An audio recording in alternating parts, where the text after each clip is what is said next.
North Korea से लौटे रूसी राष्ट्रपति व्लादिमीर पुतिन का अंदाज कुछ बदला बदला सा नजर आ रहा है। यूक्रेन के खिलाफ युद्ध में भी पुतिन की सेना ने नया पैनापन दिखाया है। यूक्रेन के मददगार देशों को एक बार फिर से पुतिन ने कड़ी नसीहत दे डाली है। पुतिन की नई चाल से अमेरिका और नाटो देशों को बड़ा झटका लग गया है। रूसी राष्ट्रपति ने हाल में बड़ा ऐलान कर दुनिया को चौंका दिया है। यूक्रेन की ढाल बने अमेरिका के कम दूरी की मिसाइलों की सप्लाई कर आग में घी डालने का काम किया है। इससे भड़के पुतिन ने फिर से मध्यम और कम दूरी की मिसाइलों को बनाने का आदेश दे डाला है। पुतिन ने कहा है कि रूस मीडियम रेंज की परमाणु सक्षम मिसाइलों को बनाएगा। इसके बाद ये तय करेगा कि उन्हें यूरोप में नाटो देशों और एशिया में अमेरिकी सहयोगियों की सीमा के भीतर तैनात किया जाए या नहीं। साफ है कि पुतिन ने अपने दुश्मनों को सीधी धमकी दे डाली है। उन्होंने हथियारों की तैनाती की फिलहाल कोई डेडलाइन नहीं बताई है, मगर पुतिन की चेतावनी को पश्चिमी देश बिल्कुल भी हल्के में नहीं लेने वाले हैं। पुतिन ने यूरोप और एशिया में ट्रेनिंग एक्सरसाइज के नाम पर मीडियम रेंज परमाणु सक्षम मिसाइलें लाने के लिए अमेरिका को कसूरवार ठहराया है।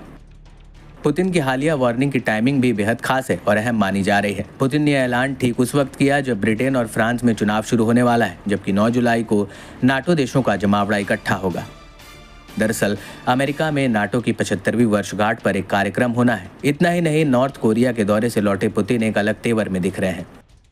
माना जा रहा है कि नॉर्थ कोरिया में किम जोंग उन के साथ हुई सैन्य डील के बाद से पुतिन खासे उत्साहित और आक्रामक हैं। पुतिन अब अपने पश्चिम के दुश्मन देशों को खुली चेतावनी देने लगे हैं। पुतिन के नॉर्थ कोरिया दौरे ने अमेरिका और उसके सहयोगियों की घबराहट बढ़ा दी है। एक बार फिर पुराने समझौतों पर बहस छिड़ गई है। बता दें कि अमेरिका ने साल 2019 में रूस के साथ 1987 की इंटरमीडिएट रेंज परमाणु बल संधि से ये कहकर पीछे हटा था कि रूस समझौते का उल्लंघन कर रहा है। हालांकि रूस ने अमेरिका के इन आरोपों को मानने से साफ इनकार कर दिया था। दावा है कि रूस ने इस संधि के चलते 500 से 5500 किलोमीटर तक की दूरी वाली जमीन आधारित बैलिस्टिक और क्रूज मिसाइलों को बनाना बंद किया था। पुतिन ने कहा कि रूस ने ऐसी मिसाइलों को तैनात नहीं करने का वादा किया था, मगर अमेरिका ने इन्हें धड़ल्ले से बनाया। इसे डेनमार्क और फिलीपींस लाकर अभ्यास कर रहा है, जो रूस के भीतर तक हमला करने में सक्षम है। अब रूसी राष्ट्रपति पुतिन ने राष्ट्रीय सुरक्षा समिति की बैठक में कहा है कि हमें इन मिसाइलों को बनाना शुरू करना चाहिए।